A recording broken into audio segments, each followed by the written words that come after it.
आप पहले से ही शादी करके बैठल बानी। उनका पता चली तो का होगी? शादी? हम कब कैली शादी? अरे ओ पहला शादी, आपके पहला बीबी, वो कंकाल।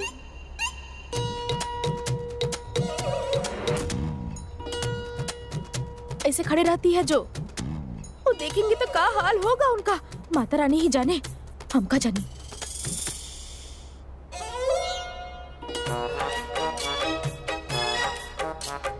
अच्छा अच्छा घूरिए मत, हमको का। एग्जैक्टली आपके का जाइए अपन काम करी। और आपके जो विशेष टिप्पणी बना एकरा अपना पासे रखी, हमके जरूरत नहीं खे कर। हाँ हाँ ठीक है, जब मियाँ बीबी राजी तो तेल लेवे गई दुनिया सारी। तेल? आपके वो तेल पार्टी की भी तैयारी तो करे के बना हमके। चलो तनी, जय माता रानी। तेल तेल पार्टी? Cocktail party.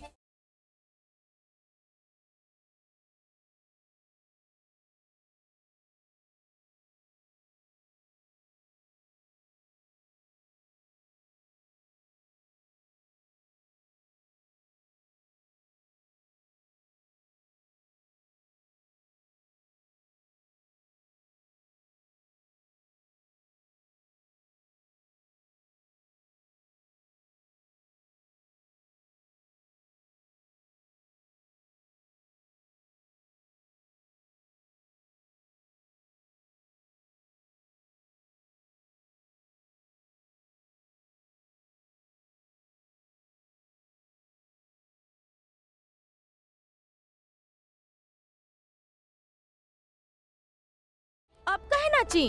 अरे वो खिलाई ना सबको। ओकरे के नाचोस बोलल जाला। हाँ हाँ नाचो नाचो सबको खिलाइए। हाँ। हाँ सब कुछ ठीक था।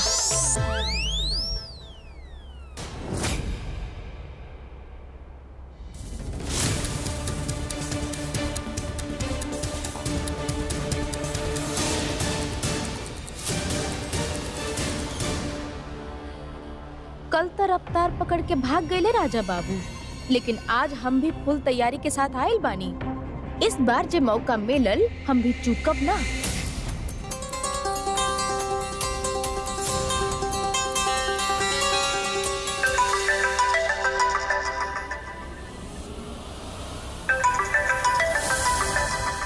Excuse me.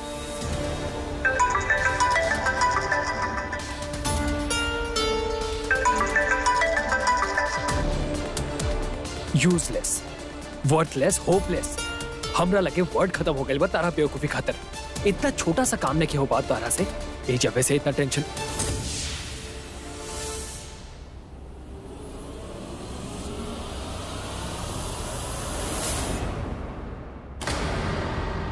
नंदिनी टेंशन तो बहुत बता हर चेहरा पे, और ऐसा टेंशन जैसे कि कोनो लड़की से बात करत पकड़ल गई हो। का बकवास भाई, काम के कॉल पर नंदिनी। रिलैक्स जय relax, I was just cracking a joke. What relax? What joke? हम तारा के कैरेक्टर लेस लागे नहीं का। I am a prince, all right.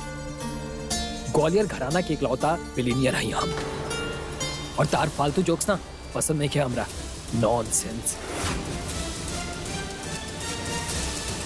सब ठीक बा नंदिनी?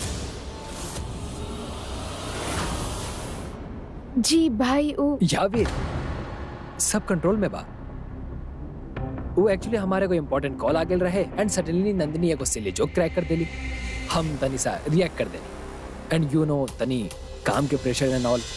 कौनो काम के प्रेशर इतना इम्पोर्टेंट ना होला गया है जितना फैमिली इम्पोर्टेंट होला।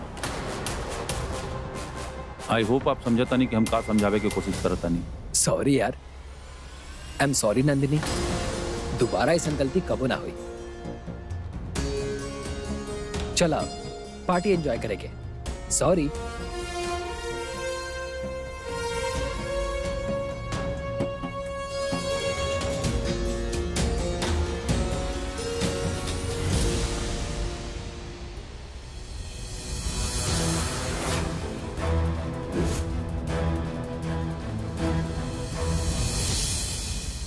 हमरा गांव वाला और आपका शहर वाला दोनों दिमाग एक के बात सोच रहल बा का ई है कि ई ससुरा राजा बाबू दिखे में तब आप मेवा पर खुरे तब ना तो निकलेंगे टोटल टेढ़ा।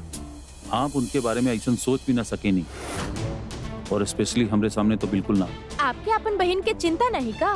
इतना कि आप सोच भी ना सके नहीं। लेकिन जय के कैरेक्टर सर्टिफिकेट आपसे लेवल जरूरी नहीं कि समझा। अरे डॉक्टर साहब, आपके डॉक्टरी में वो कहावत बा ना, prevention is better than cure, यानी रोकथाम इलाज से बेहतर है। तो जब ये सब के इलाज बाद में करना ही है ना, तो अभी काहे नहीं की रोक ले। अरे हमरे बलिया में ना अभी भी जब भी नया रिश्ता जुड़ेला तब बेटी के दादा चाचा बाप भाई सब मिलके पूरा जिला छान मारे ले, ताकि लड़का में एको खोट ना निकले। और आप डॉक्टर साहब ई राजा बाबू के सच में राजा मान के बैठल बानी। लिसन, माइंड योर लैंग्वेज। हम यहाँ चुप खड़ा बानी तेकर मतलब ये नहीं खे कि आप बोलते ही जाएं, और आपके ये काम नहीं खे। जो काम आपके दिहल गइल बा ऊपर कंसंट्रेट करी। हुआ सर, आपके खातिर हॉस्पिटल से कॉल आइल बा।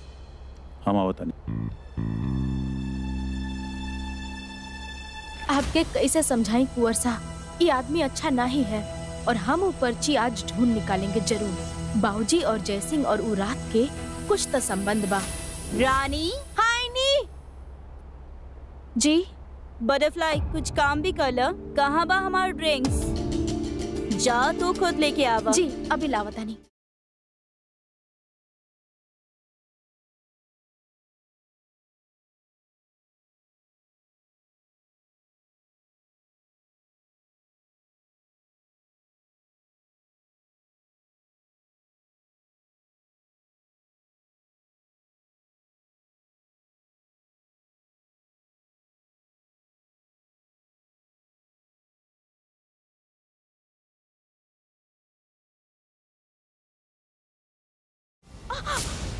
What the? तरह से एक काम ठीक से ना हो केला। I don't know रानी जी काहे तरह की जॉब पे वापस रखनी। सारी राजकुमारी So irritating. सॉरी, हम साफ कर देता नहीं। अब क्या रहा तो हर कोनो पुराना हिसाब तो नहीं रानी से। Seriously Vikram, I am just joking यार, रिलैक्स, पार्टी है। रानी तू छोड़ा, हम चंपा के बोल के साफ करा देता नहीं। नहीं अरुण भाई, हम साफ कर देता नहीं। तू जा ना किचन में, हम स्पेशल डिश रेडी करवाओ बन। प्लीज देख ले जाके, जा।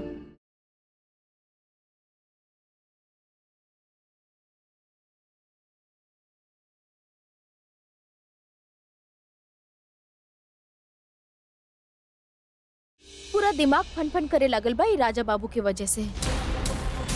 हे माता रानी, हमके फुल फीलिंग आ रहल बा कि वो दुर्घटना के पीछे इ बुड़बक के हाथ जरूर रहे। कोनो तो ऐसे सबूत हमरे हाथ लगा दी ही, कोनो तो अजूबा करी। भरी सभा के सामने एकरा हम दूध के दूध और पानी के पानी कर दे। धत रानी तेने देख के तो चला का करत बाड़ू। सारी अरे का सारी पहले ही कपड़ा धो के कमर टूट गई बा, ऊपर से हमारा काम बढ़ा दिले। और हमके बोली ना हम कुछ कर देम ना आपकी मदद। तू माफ कर भाई, तू मदद मते कर। कुंवर जयसिंह के कपड़ा बाई, कुछ भी गड़बड़ हो जाए ना तो बहुत मार पड़ी। और वैसे भी तो के आदत बा डांट खाए के, हम के ना। काकी अब कहा कुछ ना, हमके बस ये कहे के रहे कि आपके नाम शांति बा, तो मन के भी थोड़ा शांत रखी ना, खुश रही। ज्ञान मत बांटो, चला जा काम पे लग जा।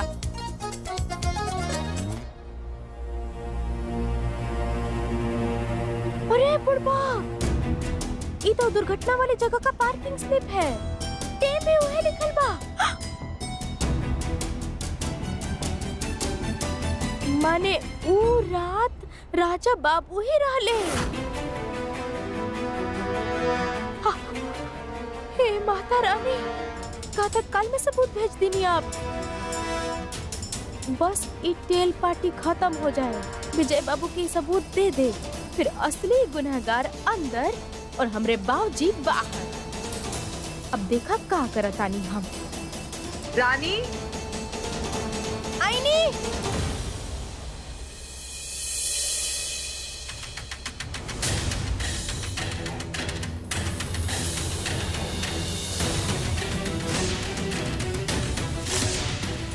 हे रानी, तू कोनो स्पेशल डिश लावे वाला रहलू ना?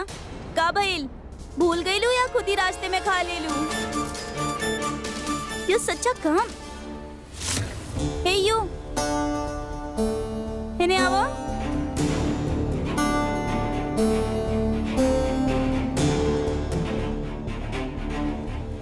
वहाँ से छुप छुप के का देखत रहला तू?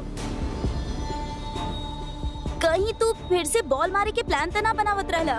नहीं नहीं, हम तो बस ये देखे आयल रानी शहर के डीजे पार्टी कैसे न होखेला। वो गाना हमनी के गांव में तब बस शादी ब्याह के टाइम में ही सब नाच गाना होखेला, और वो भी वो ढोल और पिपली के शोर में। हम देखत रहनी कैसे ही शहर के लोग नाचेला, गाला और आइटम नंबर करेला। ओ, तो तू का देखला? अरे कहा देखनी, कुछ देखे लायक बाकी पार्टी में सब तो एकदम फीका फीका बा। हमार कॉकटेल पार्टी बोरिंग बा। उ तू का कहत रहला तोहार विलेज में कौन सा डांस करेला? अरे हाँ, ओकर नाम बा भौकाल डांस। अच्छा, तो करके दिखावा। अरे नहीं नहीं, ये पिंकू तो कुछ भी बोल देवेला। छोट बना, जुबान पे लगाम न लगेनी हम। रानी, तहराना चाहिए कि हमार कॉकटेल पार्टी एंटरटेनिंग होके। प्लीज ना, करके दिखावा ना। अरे नहीं नहीं, रानी साहब देख ली है तो फिर ओह कम ऑन रानी, मॉम तो अभी वैसे भी बानी ना। राइट कियारा, चला एक step, it will be so much fun या। कम ऑन, एक step come on. Rani Rani Rani Rani Rani Rani Rani. देखा ना बहन, सब लोग कितना खुश हो रहल बाड़े। एक बार दिखा दे तानी अपन डांस, बहुते मजा आई।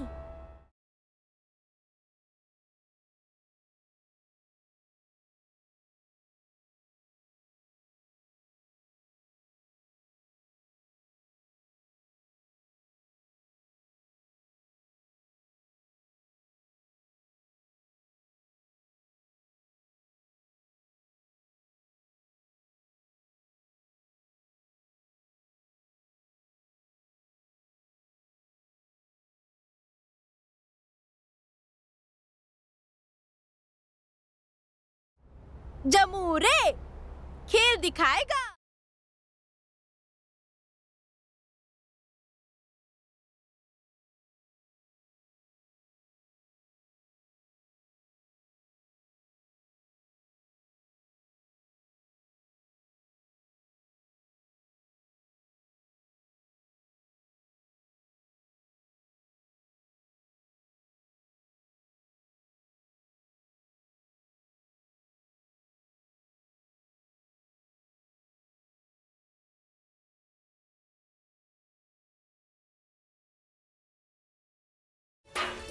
जमूरे, माता रानी की कसम खा के बोल, बदमाशी दिखाएगा?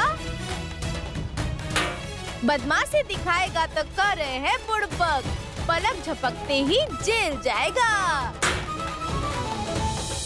का तमाशा लगा के रख लिया। शुक्र मनावा कि राजेश्वरी एकरा देखे खातिर एजा नहीं खे।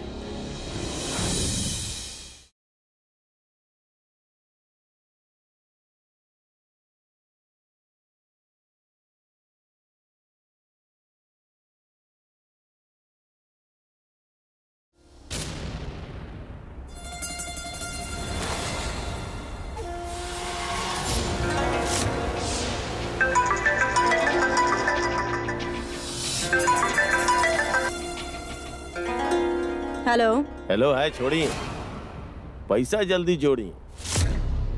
कल तो आपके रामू की बेटी बचा ले, लेकिन ये बार हम ना छोड़ा।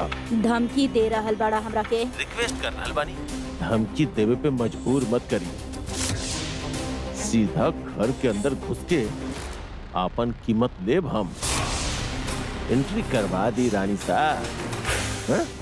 ये बार अगर कोनो चालाकी कनी ना आप, तो सबके सामने आपके सीक्रेट पब्लिक हो जाए। पार्टी खत्म होके के बाद हमनी के घर अइहा, तहरा के तहार पैसा मिल जाए, लेकिन ओकर बाद तहार कॉल तका, तोहार मिस्ड कॉल भी आई ना, तो हम तोहार नाम लापता लोगन के लिस्ट में दर्ज करवा दे।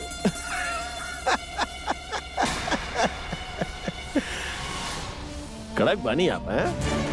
घर के नौकरानी रानी सा के बचौला और रानी तो जकरा बचावे जा रहल बानी ओके वो ना only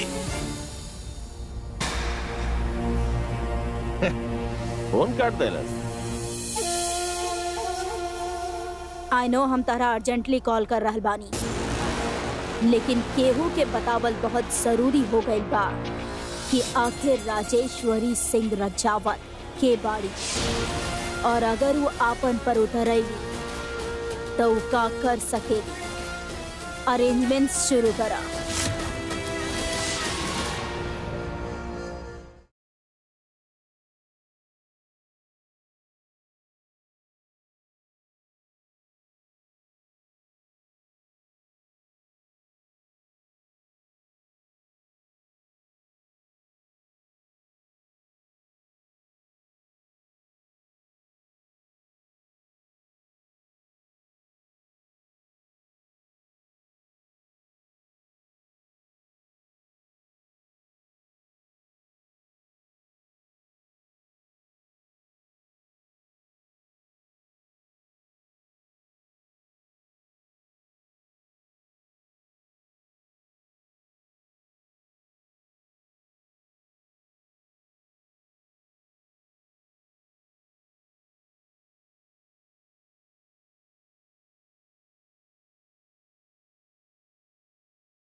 Pinku,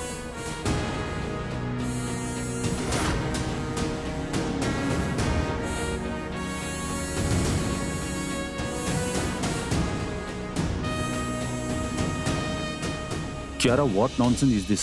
baby why you being such a party बूपर? I mean हमने कितना मजा करत रहनी। मदारी के अमेजिंग लाइव शो चलत रहे। Kiara, this is तोहरी दिल और दिमाग हमेशा ही वर्थलेस लो क्लास लोगन में ही खोयल रहेला, और ई लोग खातिर तो कियारा के ऐसे ट्रीट कइला।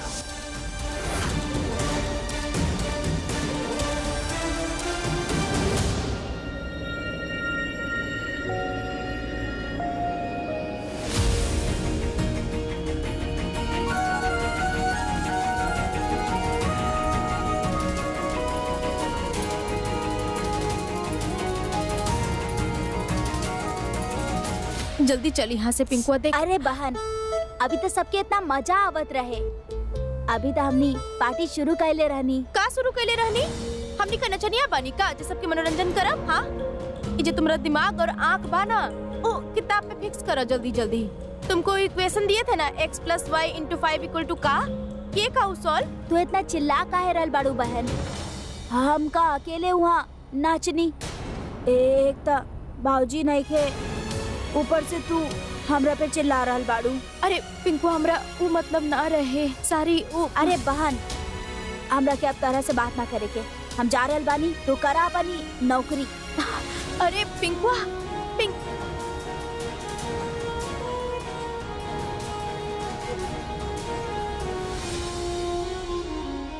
बच्चा के डांटे की जरूरत ना रहा, गलती आपके रहा।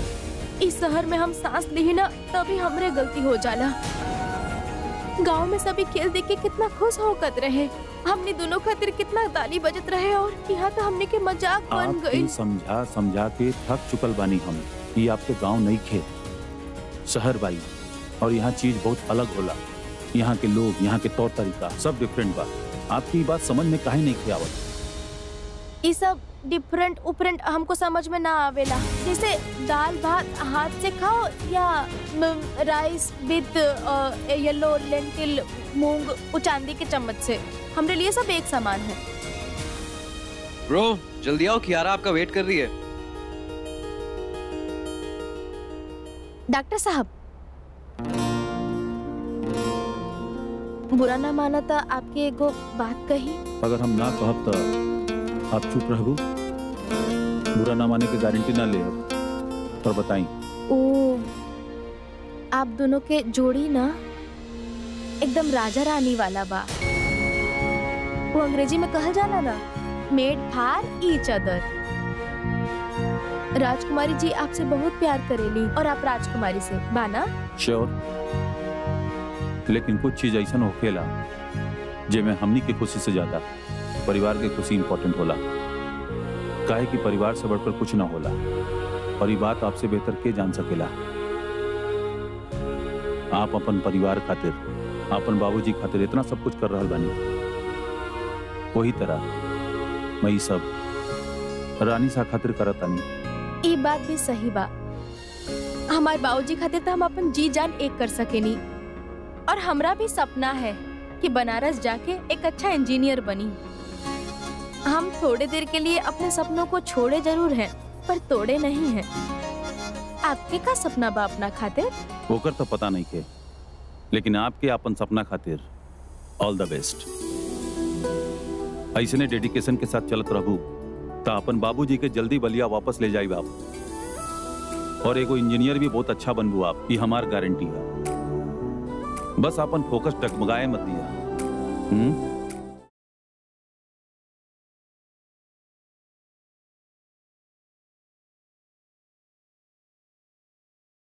आप सही कहा था नहीं डॉक्टर साहब। ए राजा बाबू अब कितना भी होकस फोकस मचा लेवे, लेकिन हमरा फोकस अब उनका से हिले वाला नहीं खे।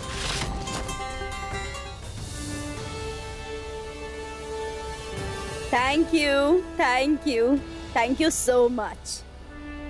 आज हम वाकई बहुत खुश बानी, कहे कि सिर्फ एक ही दिन बचल बा और ओकर बाद जयपुर के दो सबसे बड़ा और सबसे नामचीन फैमिलीज एक होके जा रहल बा।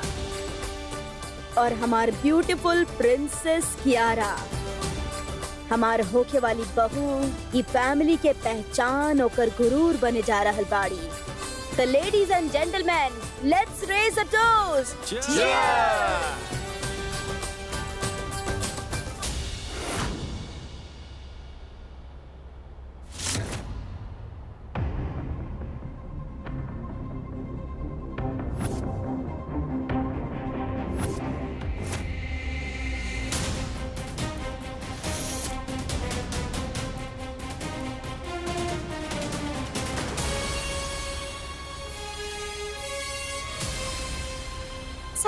सारी अगेन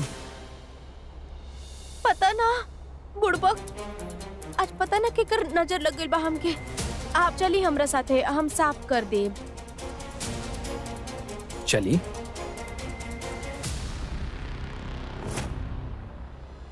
ई लीही, एकरा से साफ कर लीही।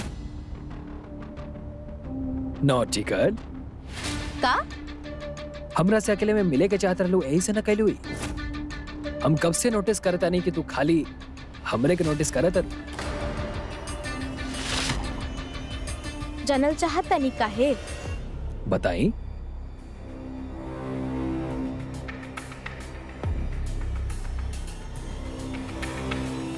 ई पर्ची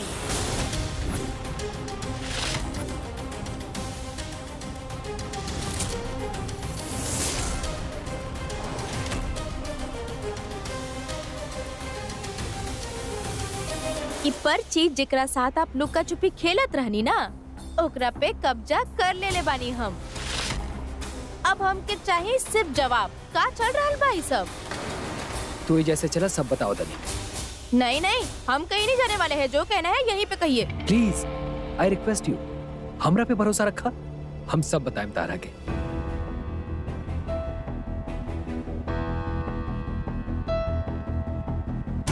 चलिए।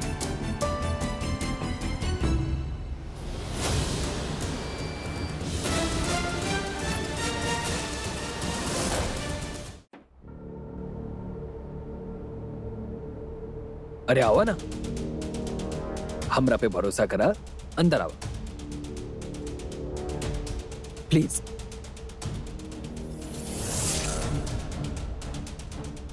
अरे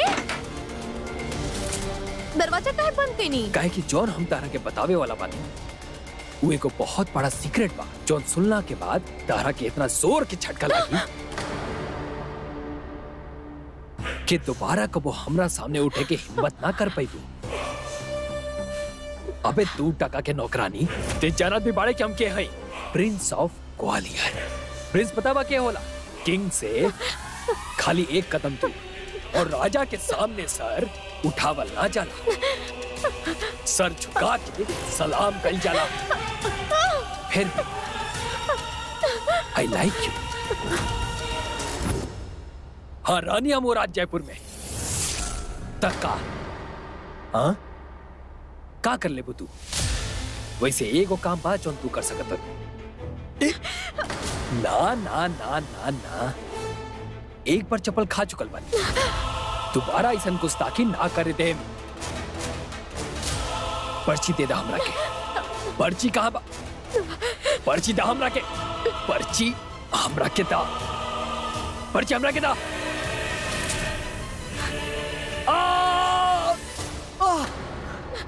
हमको कमजोर समझने की गलती नहीं करना बुढ़बा।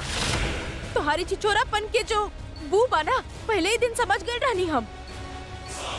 वो रात तू ही रहला ना वहाँ दुर्घटना के बाहर, सब पता बा हमके। यही से गए रहला कोतवाली बाबूजी के डरावे। हाँ देख ले बानी सब, वो अस्पताल में भी तू पैसा बांटत रहा, सब देख ले बानी हम। सब सबूत बा हमरा पास। अब तू देखी है राजा के कुर्सी पे ना जेल के कुशल खाना में बैठाई हम तो के। तोर इतना हिम्मत?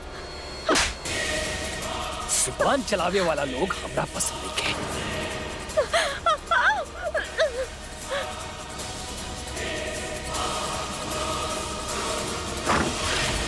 जय सिंह।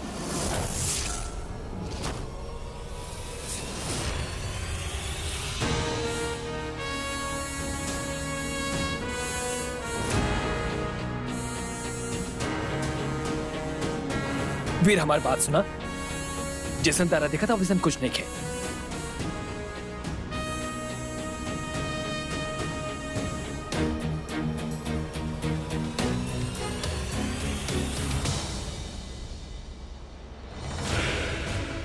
ई का करत रह तू?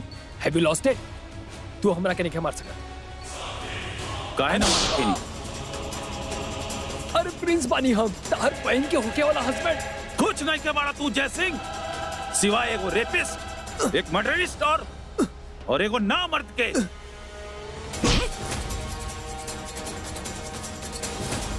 वो लड़की के बेइज्जती करबे तू? बेइज्जती करबे ओकर? ठीक बा, तोरा दिखावत नहीं कि बेइज्जती का होला। चल हमरे साथ चल।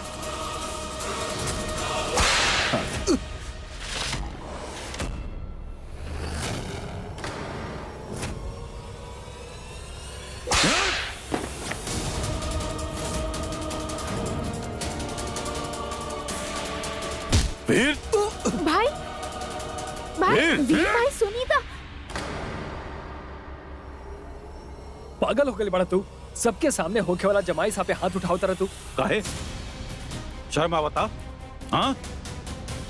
और ऊपर जो जानवर की तरह करत रहे वो कर का? तब कहाँ रहल तहजीब? वीर क्या कर रहे बानी भाई? Stop it. भाई स्टॉप इट। जो ऊपर तू लड़की की बेइज्जती कैले बाड़े ना, वो बेइज्जती के बाद तुम्हारी इज्जत निकाल के ही पूरा हो सकेला। तू कौड़ी के नौकरानी खातिर तू। लिसन, उनकर जॉब उनकर पहचान नहीं खे, इंसान बाड़ी हूँ। और आज जो ये कैले बाड़े ना पापा, हैवानियत रहलू।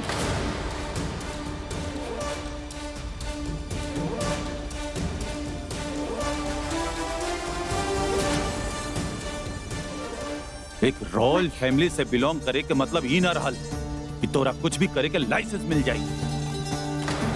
अरे औरत की इज्जत करल आदमी के अंदर से आवेला जय सिंह, मर्द के अंदर से आवेला, जो तू नहीं खे बाड़ा। भाई साहब, अरे भाई साहब, आखिर अब जो भइल का बा? रिलैक्स। पछताई तू। हमरा पे हाथ उठावे के अंजाम ठीक ना होई वीर राजावत। अरे आज जो तू कैले बाड़े ना, ओकरे बाद हाथ ना उठावे के पछतावा हुई हमके। भाई छोड़ा हमरा। Stop it. I said just stop it. ये सब का ड्रामा बा वीर। तोहर दिमाग ठिकाने पर बा। ये हमनी के होके वाला दामाद बानी। You understand? और तू एगो रोड साइड जंगली के जैसन ओकरा पीट रहल बाड़ा। आई एम सॉरी रानी साहब, लेकिन ई रोड साइड जंगली खातिर हमरा एकरा जैसन बने के पड़ल। रानी साहब प्लीज, आज हम अपने आप के रोक ना सकेनी। ई मामला हैंडल कर रहल बानी। प्लीज रानी साहब, प्लीज प्लीज रानी साहब, आज हमरे सामने मत आई। हम आपके कोनो ऑर्डर ना सुन सके नहीं, प्लीज हमरे रास्ते से हट जाएं।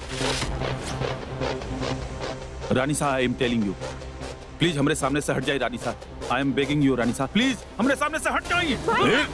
भैया छोड़ी ना, छोड़ी का कर रहे ब्रो, छोड़ा कहिले का बाऊ का कहिले बा। हाँ हम बताई कि तू बताइबे का करत रहले वो लड़की के साथ। बता सबके बता। वीर, do you understand? ये नंदिनी के होके वाला पति बाड़े। हम इनका से रिश्ता जोड़े वाला पानी। Are you crazy? कोनो रिश्ता ना जोड़ी रानी साहब।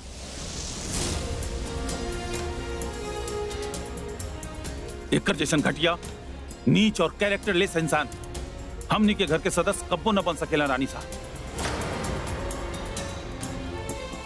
अरे एक औरत के इज्जत ना करल जाने लाई। हमरे बहन खातिर तका केहू औरत खातिर ठीक नहीं खे। एगो रॉयल फैमिली में पैदा होके अपन स्टेटस जरूर बढ़ा सकेले तू, लेकिन अपन क्लास, अपन सोच डिस्गस्टिंग। भाई भाई भाई please come down, please Vikram, Vikram please हमरे सामने से हट जा। ब्रो निकल नहीं घर से।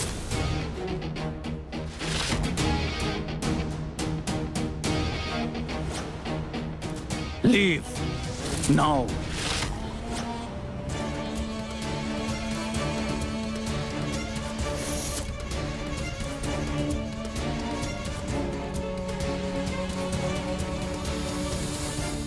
का गुरत बड़े, डराई बे, धमकाई बे, बदला ले बे। हाँ चल आ जाओ, मार के दिखाओ। अब हमार बात ध्यान से सुनिए जैसी, हम यहाँ से सही सलामत जाए देता नहीं, ये हमारा अच्छाई बा। एक फायदा मत उठाइए और दोबारा इनके कहीं आसपास भी दिखाई दे लेना तो वो हाल करब कि बदन में हड्डी भी न बची। Do you understand that?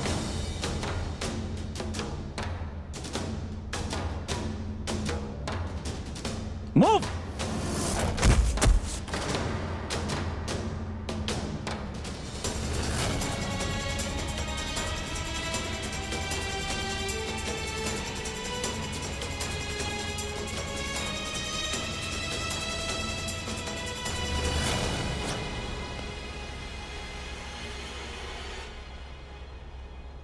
Prince जय सिंह, अगर हमनी के बेटा कुछ बोल देलस तो बोल देलस। अब यहाँ पे खड़ा होके एक सेकंड भी ऐसा लुक देला ना तो अभी तक तो खाली बेटा से पड़ल बा। सोच लिया बाप का हाल करी। Get out.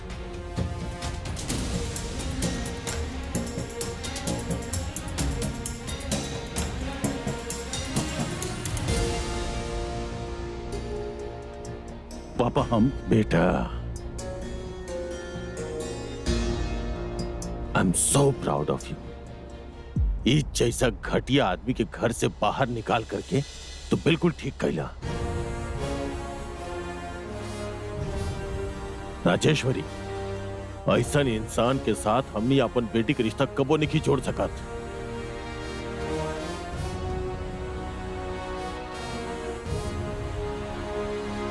यहाँ पे अभी जो कुछ भी भाई लोग हमनी के घर के पर्सनल मैटर बा, यही खातिर प्लीज ये बात पब्लिक ना होके के चाहिए। आप लोग ये जाइनी एकरा खातिर बहुत बहुत धन्यवाद। और अभी जौन कुछ भी भाई लोग खातिर हम आपसे तहे दिल से माफी मांगत हैं।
कहीं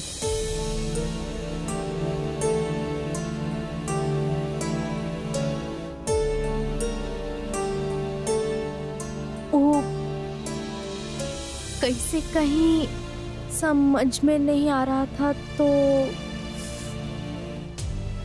ये कागज पे उतार देनी।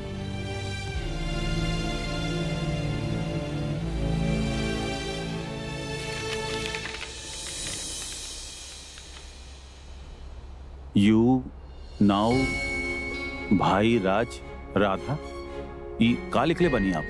सरी वो इंग्लिश में बाना पर हम सही से सकता नहीं, लेकिन लिखे नहीं थोड़ा डॉक्टर जैसे। वो हिंदी इंग्लिश वाला फीलिंग हिंदी में लिख देले बानी। तो आप ही पढ़ दी। हम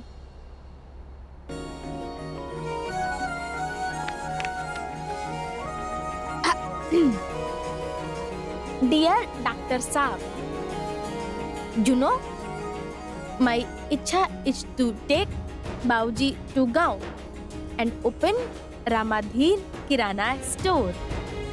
So he no work here and live आराम की जिंदगी there. इसीलिए I come to this बुड़बक शहर जयपुर and टकराव with you. शुरू में I feel you very खड़ूस, scary. रूम में एक कंकाल, अब then again and again bar I टकराव with you, multiply by 1000.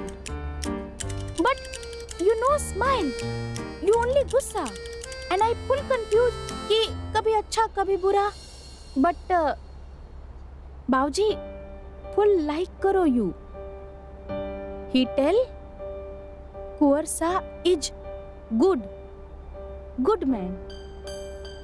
पर Batsman, Bauji love you. I love Bauji. But he in jail. I day and night याद करो Bauji. But Rani Sa, she help him. She give him Chauchak Basil Sahab, and she give me job. She give me food. She give me uniform. सब कुछ. And Pinku also like Rani Sa.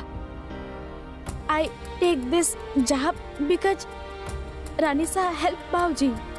I help Ranisa, but I want to become engineer. This my Bauji and my Sapna. But I Sapna break again. Bauji 14-day demand. He in jail. No bail, only jail. I cry every night. I pray to Mata Rani. I cry. But you, Khadus man, you helped me. You give me himmat. You tell me to keep ummeed. You give me rumal.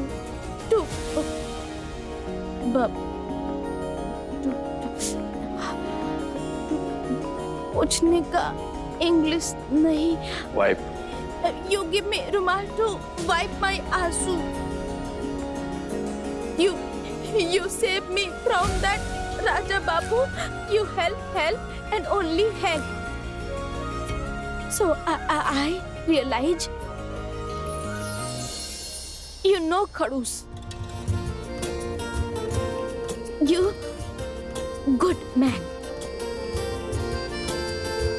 Very chuck man.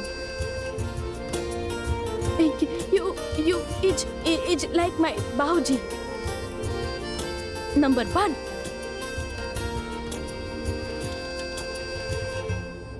Yours faithfully, Rani.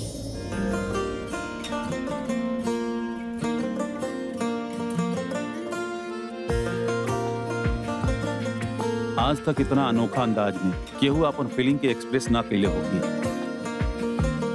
Thank you रानी।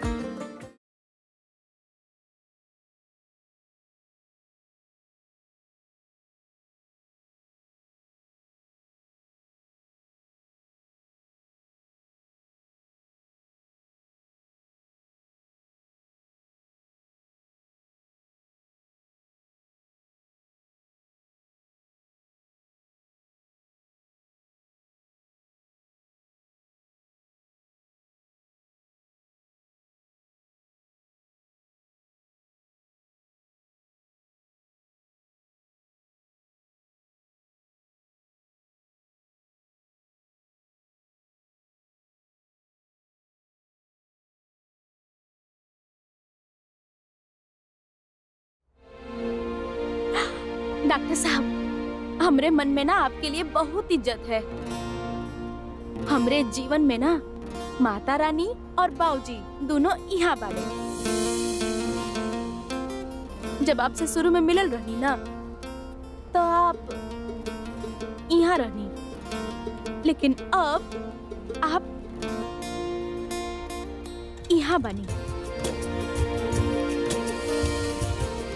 बाऊजी और माता रानी से थोड़ा कम। आज जे आप हमरे लिए और आपके वो बहन इंग्लिश दीदी खातिर कहीं नहीं ना, ओकरा बाद 90 डिग्री पे तार के आपके 45 डिग्री वाला इज्जत के सलूट दिहल चाहता नहीं। हमको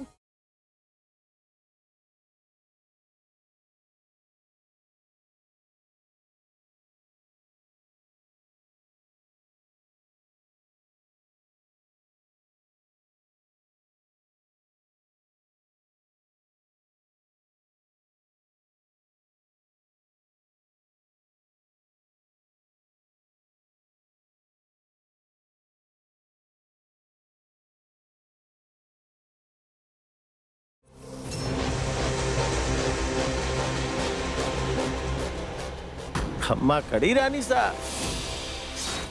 बड़ा अच्छा लागल आपसे मिलके। बड़ा धमाकेदार पार्टी। ओ शट अप, सीधा पॉइंट पे आवा। कहाँ बस सबूत?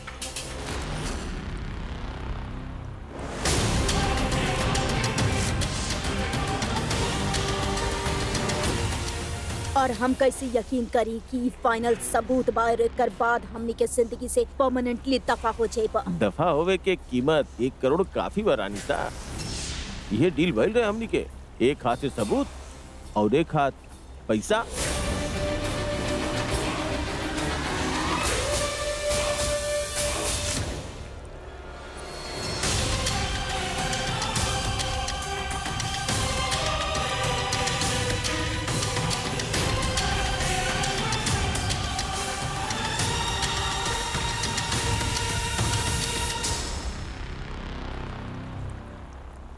हमनी दोनों के जौन चाहत रहे हमनी के मिल गए। अब आप भी तनी सावधान रह रानी सा, काहे कि सच जौन बना वो कभी भी सामने आ सकेला। और तू भी बहुत जल्दी बिल में जाए के तैयारी कर ला, काहे कि अगला बार अगर तू अपन गंदा गर्दन बाहर निकल ला तो तहरा होकर पूरा कीमत अदा करे के पड़ी। कीमत तो बड़ आप चुकोले बानी रानी सा। चली एक बार ना दर्शन कर लेता नहीं कि इतना सारा पैसा एक साथ दिखेला कैसा।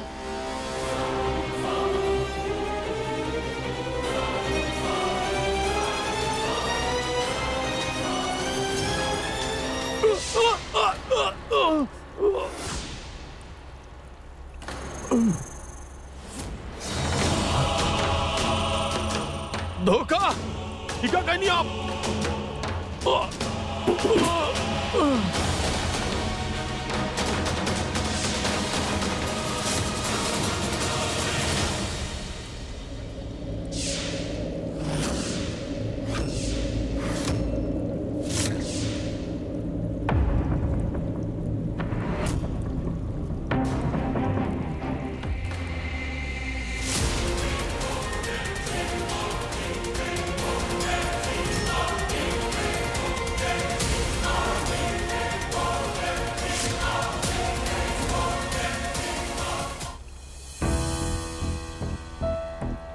सांप के डसे से एकर दिमाग कॉन्शियस हो गइल बा।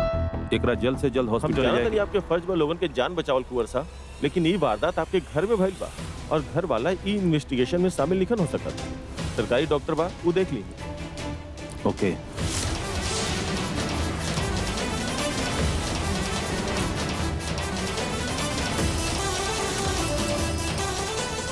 रानी साहब विस्तार से बताए कि आखिर भइल का रहे। ई सवाल तो हमरा करे के चाहिए विजय। पहले ये आदमी हमनी के घर से एंटीक रिस्ट वॉच चोरी कैलस और फिर उस जहरीला सांप लेके हमनी के घर में घुस के हमनी के मारे की कोशिश कैलस। अच्छा भइल कि सांप ओकरे डस लेलस। आखिर आदमी चाहेला का सारी रानी साहब, आप हमके मना कैले रही, बाकी इतना बड़ बात हम आपसे छुपा ना सकेनी। डॉक्टर साहब, हमने जब वहाँ हरी आप जहर के वजह से पूरा बॉडी पैरालाइज हो गइल बा। इनकरा जल्दी हॉस्पिटल ले जाए के पड़ी। एकरा होश आई भी कि ना? देखी जहर पूरा बॉडी में फैल चुकल बा, कुछ कह नहीं की सका।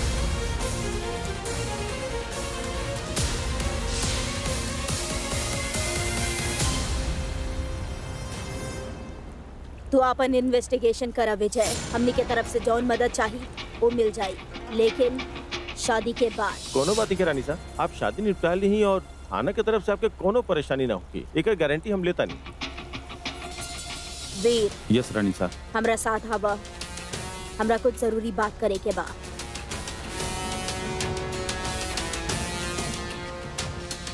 थैंक यू विजय।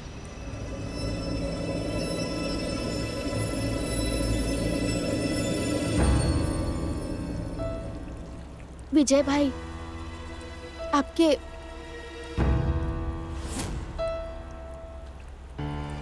ये देखिए, ये पर्ची हमके जय सिंह के कपड़ा में से मिलल। ये पार्किंग स्लिप में ना टाइम डेट दोनों वो दुर्घटना वाला दिन के ही बा। जानता नहीं आप कि जय सिंह वो दिन लंदन में ना बल्कि मौका वारदात से सिर्फ 50 मीटर की दूरी पर रहे। सीसीटीवी फुटेज चेक कैले बानी हम वो दिन के। आपके सब पता वो बुड़बक के जेल में काहे नहीं की बंद करत? वो रात के सारा सीसीटीवी कैमरा काम करत रहे, सिवाय एक्सीडेंट वाली जगह के, और एक दुकान रहे जेकरा में सब कुछ रिकॉर्ड भइल रहे, पर अब वो गायब हो गए। गायब? के कैलस गायब? हैरी। हैरी? ये तो एगो झलक बा, एकरा से भी बड़ सबूत बा हमरा पास। विजय भाई, ये भी तो हो सकेला ना कि उस सबूत के जरिए हैरी रानी सा से पैसा ऐठल चाहत होके। अब जय सिंह जैसन भी बाड़े ते घर के होके वाला जमाई सा, तो हमके लागत है रानी सा फंस गइल बाड़ी मैटर में। वो तो बहुत कुछ सकेला रानी, लेकिन मुद्दा ये बा कि हम साबित का कर सकेनी।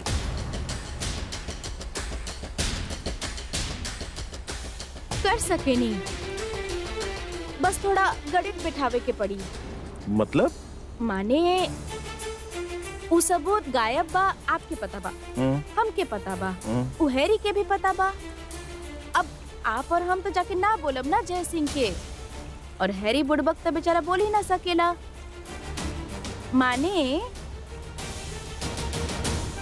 वाह यार, तू तो बड़ा इंटेलिजेंट निकल लू।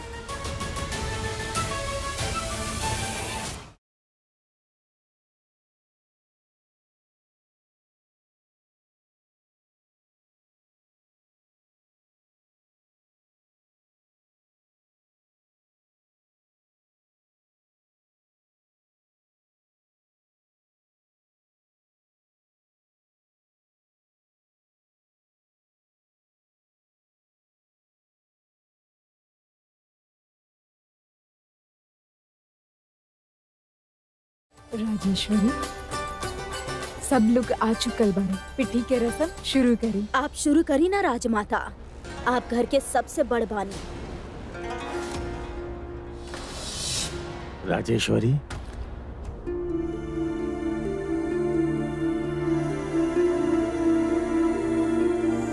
आप वीर के बेटा ना माने नहीं, इट्स ओके, लेकिन ये तो आपके माँ माने ला ना। और वैसे भी हल्दी के रस्म की शुरुआत लड़का के माँ ही करेले, सो प्लीज कर दी ही ना। ये भी तो आपके खुशी खातिर ही रिश्ता के एक्सेप्ट कैले बना। तो आज के दिन तो ओकरा से ऐसे कटल कटल मत रही।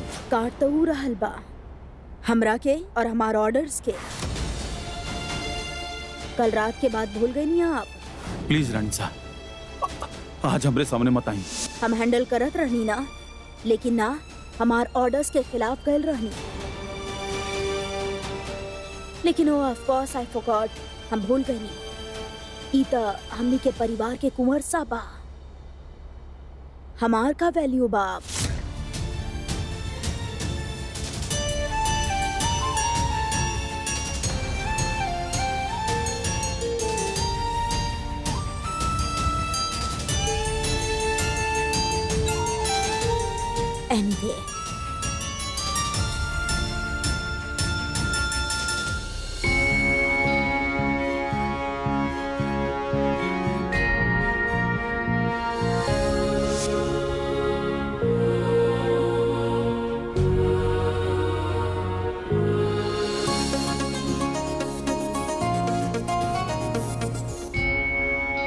बहुत सोच समझ के तय कैले बानी तहार शादी कियारा से।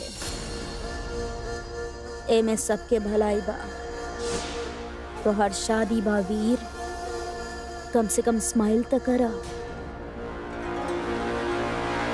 रानी साहब कल के बात खातिर राजमाता आई नंदिनी।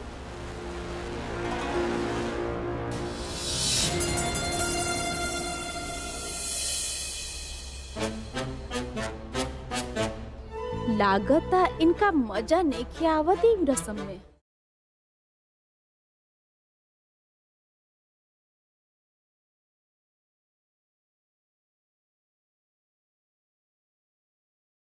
हमार कियारा भाभी साके केसरिया बालम।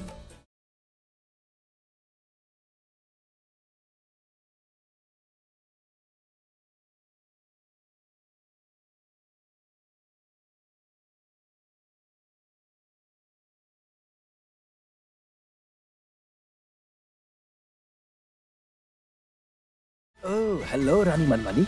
ये सब का है? कहा मतलब हल्दी सेरेमनी बा? अरे इनकर ब्याह बा, चौचक हल्दी के रस्म हो रहल बा। हाँ तई इत्तो से काहे लगावत बानिया? बाकी सब चीज में तो खर्चा बहुत करीनी ना, तई शुभ रस्म में काहे बचत कर रहल बानी आप? मतलब ऐसा नहीं तो होखेला। अरे हमरे बलिया स्टाइल में करी ना।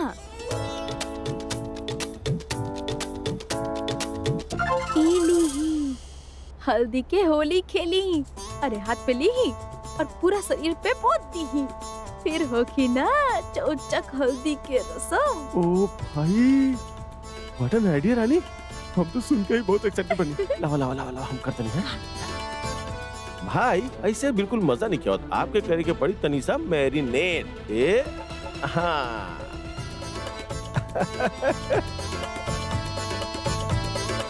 अब लगत बड़े ना चौचक दुल्हा डॉक्टर साहब। बस एक बार जय राजा बाबू पहुंच जाए जेल, फिर तो हम बहुत धूमधाम से आपकी शादी मनाई।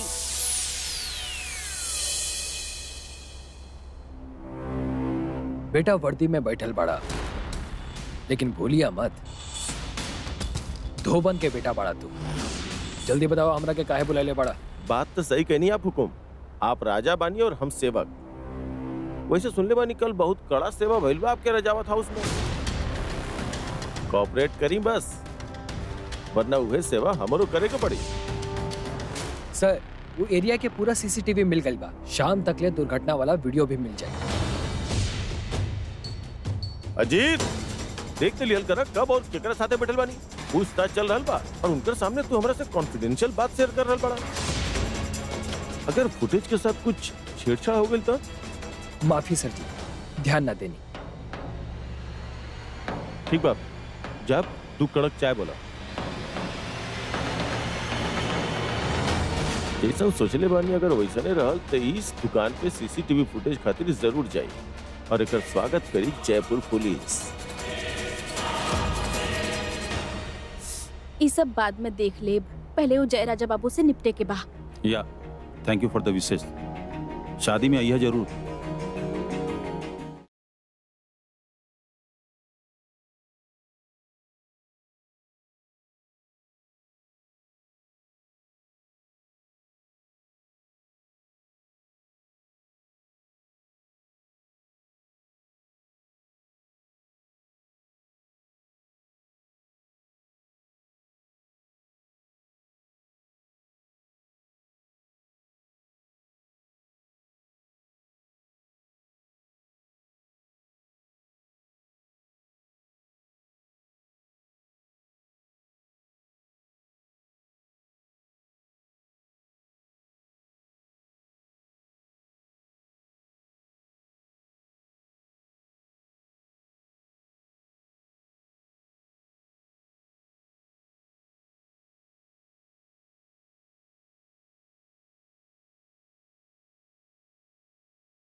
I am sorry.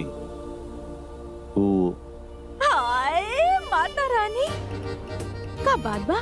आज बिना डांटे पहले सॉरी? टकराए खातिर सॉरी ना बोलो तनी। आपके गाल पे हल्दी लग गई बा, ओकरे खातिर सॉरी।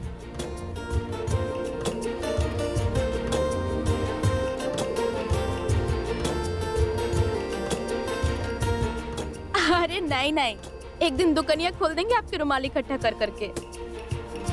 वैसे भी हल्दी तो शुभ बा, और हम जौन काम खातिर जात बानी ना वो शुभ ही होगी। चला तानी। इतना जल्दी में कहाँ जात बाड़ी आप? अरे डॉक्टर साहब, बहुत जरूरी काम से जा रहल बानी। वो जो दुर्घटना के जगह बा ना, वहाँ से शायद कोनो सबूत मिल सकेला। बाबूजी नहीं कि वो और गाड़ी चलावत रहे। पर अब टेंशन आई नहीं, हम ब्याह से लेके विदाई तक सारा तैयारी कर दिए हैं, ठीक है? और सब ठीक से हो गया तो मुहूर्त से पहले वापस आ जाएंगे। हाँ, आपके बधाई होगी। जय माता रानी। हेलो, लिसन।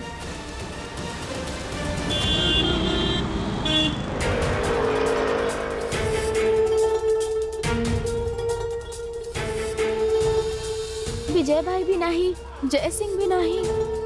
हे माता रानी, आज सब ठीक कर दे। वैसे हमके पूरा विश्वास बा वो बुड़बक अपन जान बचावे के वास्ते जरूर यहाँ पे आई।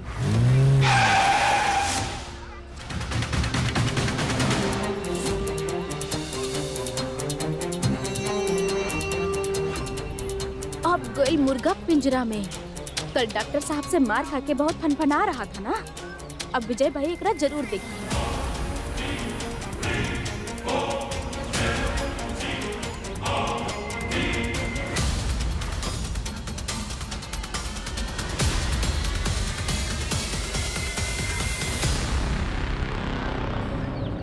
वो दिन सीसीटीवी पर सब कुछ रिकॉर्ड भइल होगी।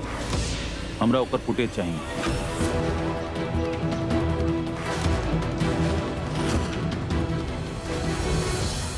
डॉक्टर साहब की आवाज लग रहा भाई तो नहीं नहीं नहीं नहीं। कुंवर साहब, हमनी के लगे कोनो फुटेज नहीं खे। पुलिस भी पूछ ले रहे है बारे में, पर सिस्टम से फुटेज ही गायब रहे। अब का भइल कैसे भइल हमरा नहीं के पता। ठीक बात।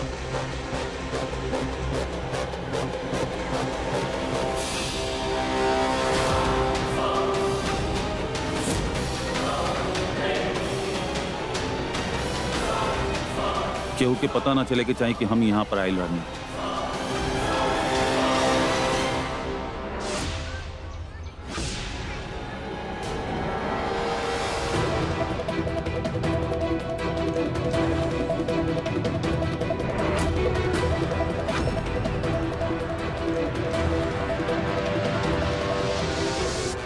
डॉक्टर साहब कैसे हो सकेले?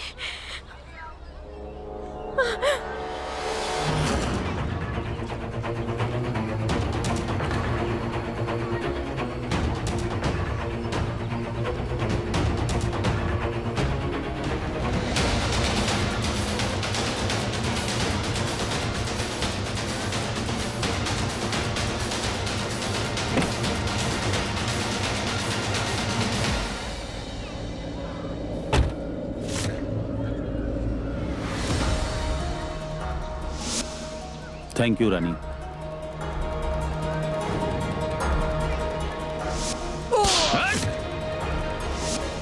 और दोबारा इनकर कहीं आस पास भी दिखाई देला ना तो वो हाल करब तुहार कि बदन में हड्डी भी ना बची। परिवार से बढ़कर कुछ ना होला। आप अपन परिवार खातिर, अपन बाबूजी खातिर इतना सब कुछ कर रहा बानी। आई एम सॉरी, आपके गाल पर हल्दी लग गई बा, ओकरे लिए सॉरी।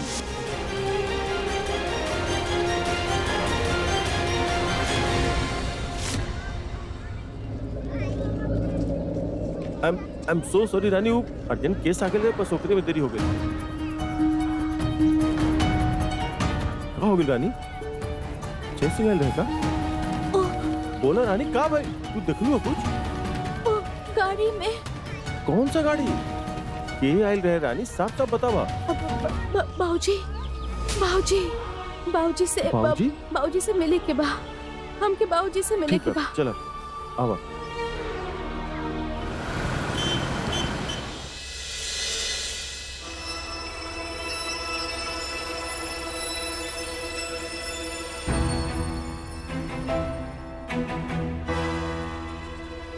का ऐसन टुकुर टुकुर काहे देखत बाड़ू? बोलबू का भइल हा? आप बताए की बात है बाबूजी। हम ये जे इतना दिन से सब छुपा रहल बानी ना, वो सब पता करके रहेंगे आज हम। हम का छुपैले बानी? वो घर खातिर 20 साल कम रहे तो हर जिंदगी खातिर जे तो पूरा पूरा जीवन दे बैठल बाड़ा।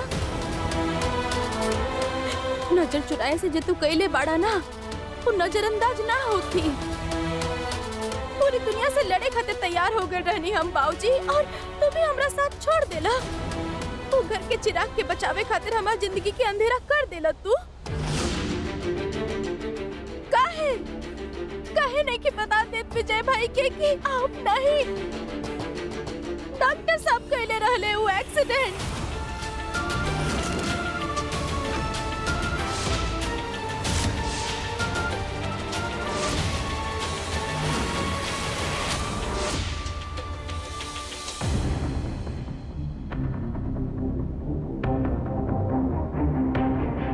चिंता की कोनो बात नहीं खे रानी साहब, सब अंडर कंट्रोल बा।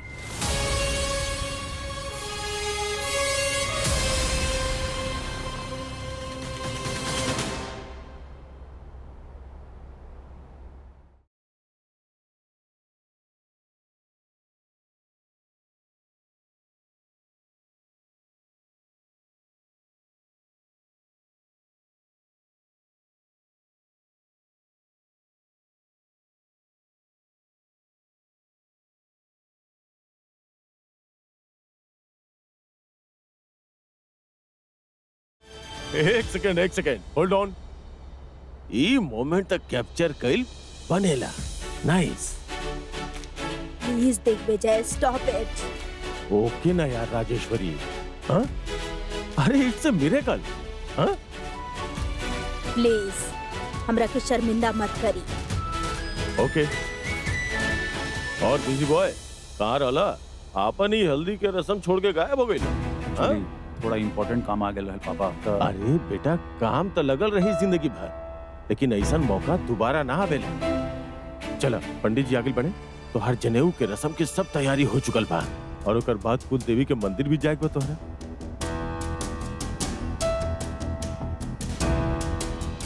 वीर या बेटा का बात बा? तू टेंस लग रहा बड़ा।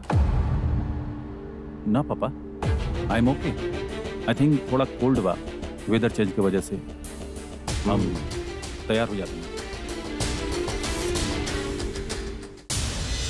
वो घर के चिराग के बचावे खातिर हमार जिंदगी के अंधेरा कर देनी आप। काहे नहीं कि बता देत विजय भाई के कि आप नहीं। डॉक्टर साहब कहले बाड़े वो एक्सीडेंट।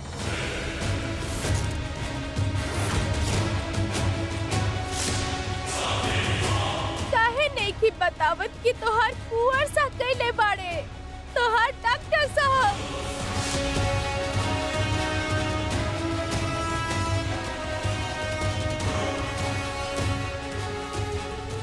अरे का बोल रहा बाड़ू ई सब? अरे ई सच नहीं खे, कुंवर साहब कुछ ना कहिले। और छुपाए? कब तक छुपाओगे बाबूजी? बतावत कहने की सच का बा, बताई ना बाबूजी।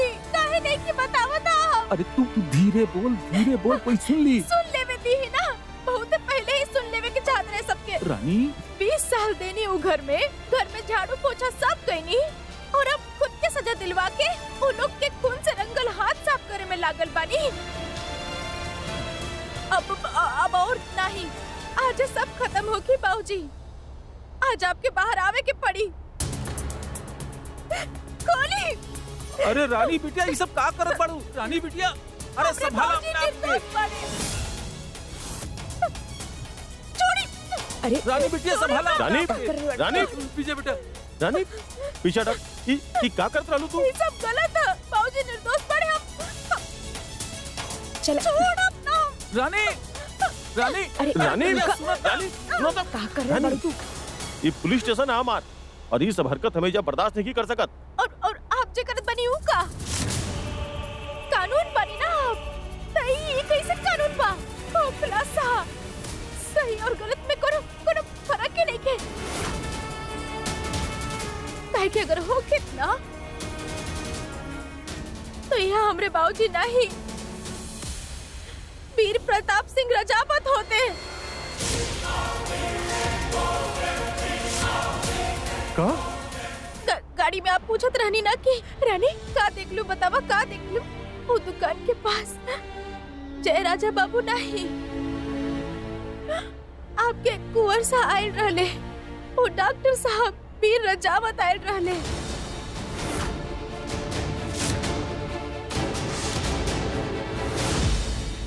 करी ना उनका गिरफ्तार, करत कहने की। रानी बात समझा, कुंवर सा के गिरफ्तार नहीं कर सकता है कि ना कोनो सबूत बनना अरे हमनी तो के पास। इनका खिलाफ भी कोनो सबूत ना रहे ना, फिर इनका काहे के नहीं गिरफ्तार। रानी बात समझा, यहाँ बात तनी अलग बा। अलग? अरे बात नहीं, औकात है। इस शहर में सब औकात औकात की बात करत जात पड़े ना। हाँ? गरीब आदमी बड़ा तक कॉलर से घसीट के सीधा अंदर, और अमीर आदमी ओकरा से सवाल जवाब करे खातिर भी अपॉइंटमेंट लेवे के पड़ेला आपके बना। सही करी ना हम? ठीक बा, एक बात आप भी ध्यान में रख ली ही, पहले भी ना मानल रहनी, अब भी ना मानब। ई औकात औकात के ऊंची नीची बातें जिसने करनी उसी ने भरनी। ये बात हम कुंवर सा के बता के ही रहब।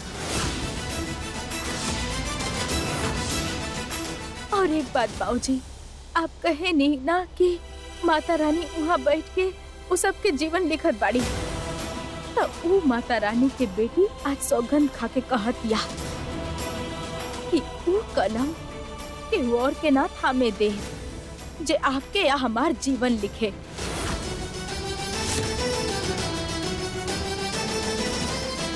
बहुत चूरन दिले ना हमके डॉक्टर साहब, अब आप ही के दवा आप ही के देव।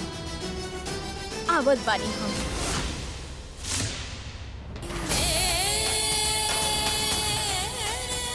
रानी रानी रानी बिटिया, बिटिया हमार बात सुन।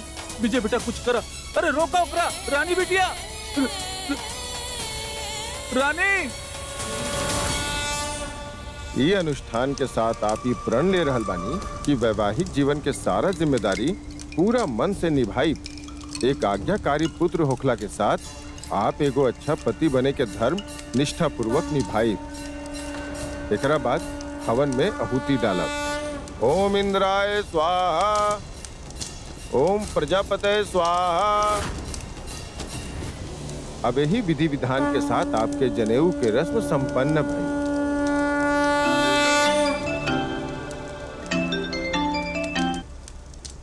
हेलो जी मिनिस्टर जी। हाँ हाँ बिल्कुल।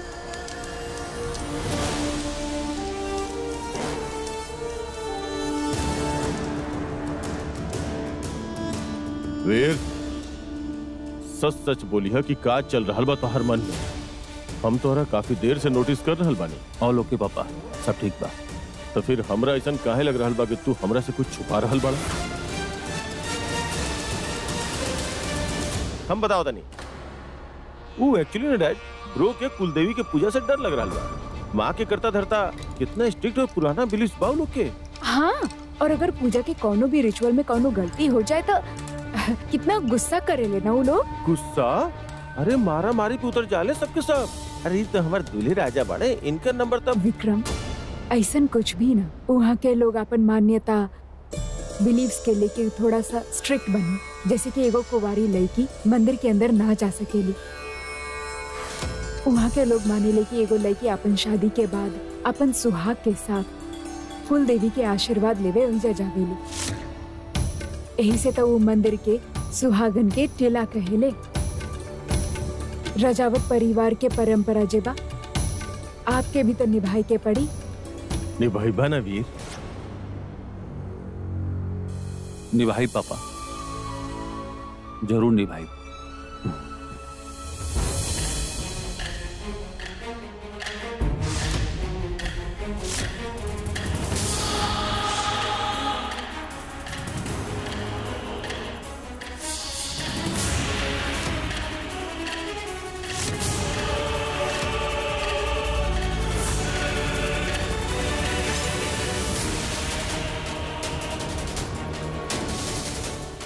तेजा पूजा चल रहल बा, चल एजा से कुछ बोल रहल बानी हम तारा के। पूजा में आके कितना बड़ा गलती कैले बिया जाने ली नहीं।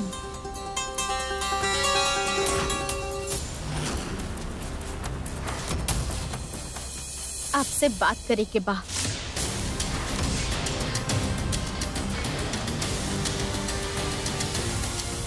रानी तू एजा का कर रहल बाड़ू, चल हमके काम बता रहा से।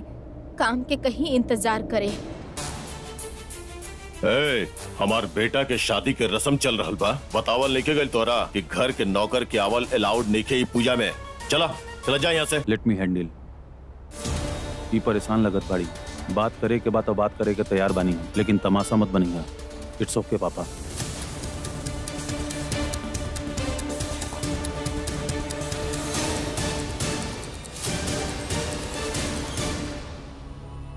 वो घर के चिराग के बचावे खातिर हमार जिंदगी में अंधेरा कर देनी आप।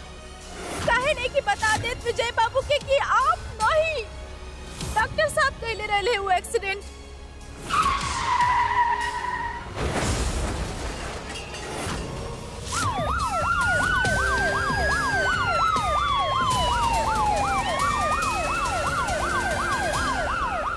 आप बिल्कुल चिंता मत करिए रानी साहब, हमरे होते हुए ई राजावत परिवार पर आंच आ जाए तो का काम के बा हमारी जिंदगी। हमरा माफ कर दिया रानी बिटिया, माफ कर दिया।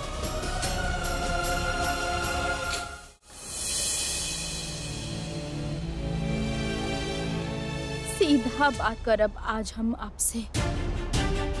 हमके एक सवाल के जवाब चाहिए। वो रात चौरी बाजार में आप ही कहले रहनी ना एक्सीडेंट?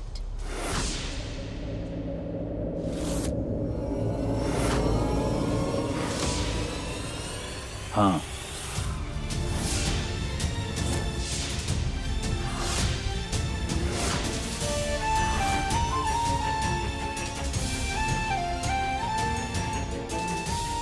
मिल गई जवाब। अब जाइए यहाँ से।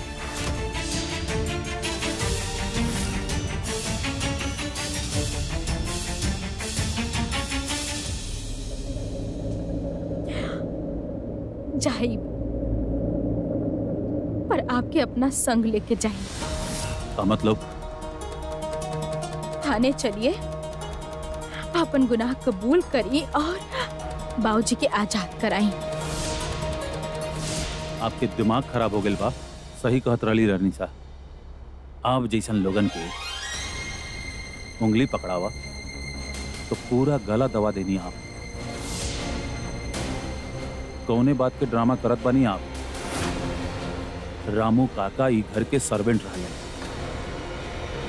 उनका हैसियत वाला इंसान ई घर में रहे या सड़क पे रहे या कोनो जेल में, केहू के कोनो फर्क ना पड़ता। पर अगर हमार रेपुटेशन वाला आदमी जेल जाला तो पूरा रज्जावत परिवार के नाम, स्पेशली रानी सा के नाम मिट्टी में मिल जाए। और हम ऐसन कबो होके ना दे।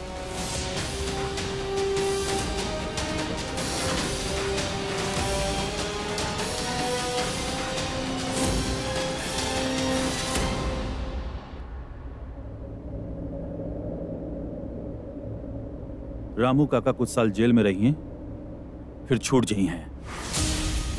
Simple is that. उनकर सजा कम करवावे के गारंटी हमार। जितना वो 20 साल में ई घर में काम करके ना कमैले बाड़े ना, उसे 1000 गुना ज्यादा देहब हम।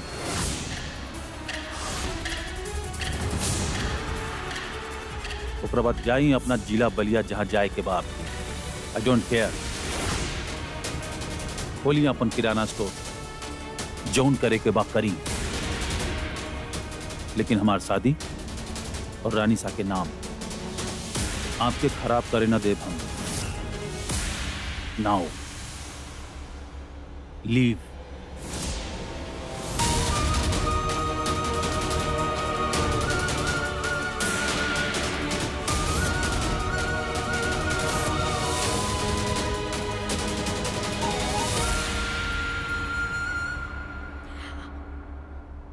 देखिए डॉक्टर साहब, एक बात आप हमरी भी सुन ली ही।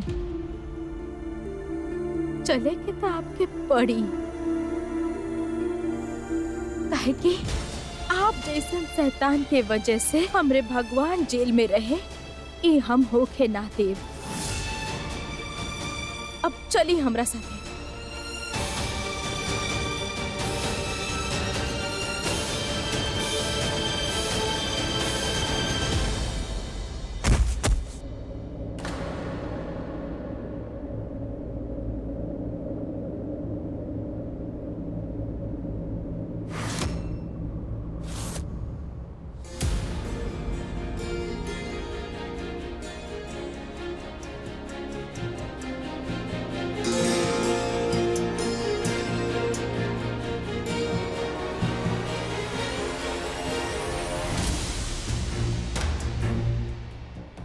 गणित बहुत अच्छा बना आपके, नंबर के बहुत शौक बा आपके। ली, जितना अमाउंट चाहिए उतना अमाउंट भर ली, लेकिन याद रखिए दोबारा खाता नहीं, आपन और अपन परिवार के नाम खराब ना करे दे बाप के हम। नाउ लीव।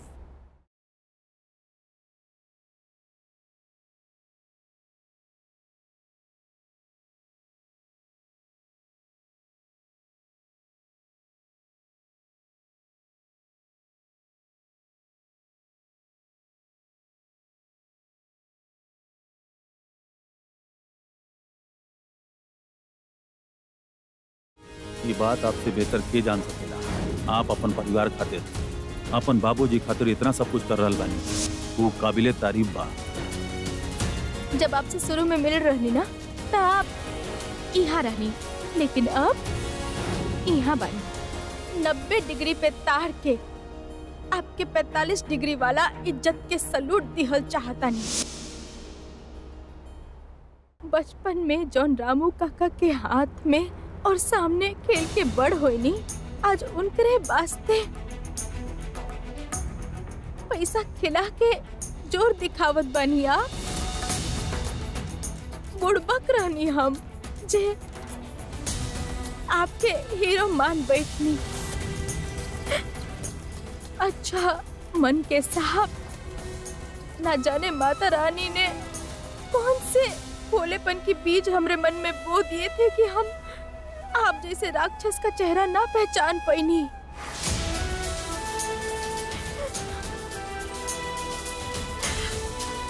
आपके पैसा, आपके रुतबा, आपके गुरु, सब आप रखी, ताकि ये सब हमके चुप ना करा सकेला।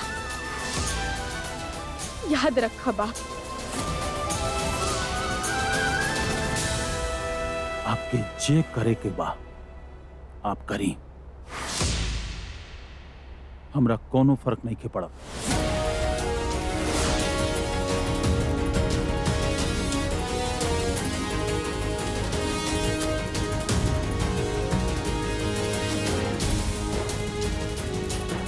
फर्क ना पड़ेला, फर्क ना पड़ेला।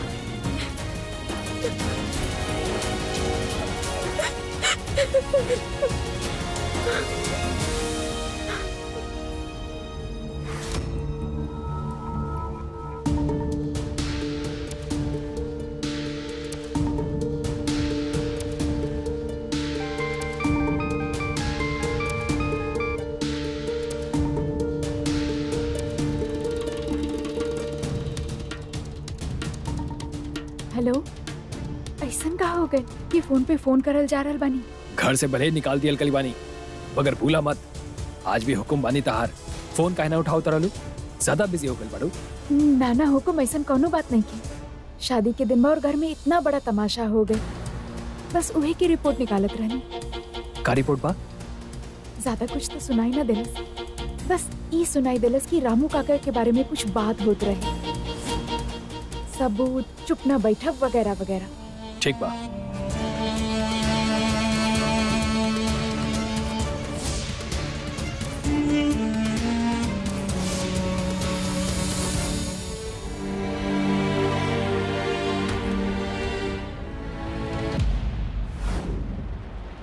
शादी हो रहल बा, घर पे इतना सारा काम बचल बा और तू यहाँ वहाँ खोयल खोयल घूम रहल बाड़ू। काम के करी?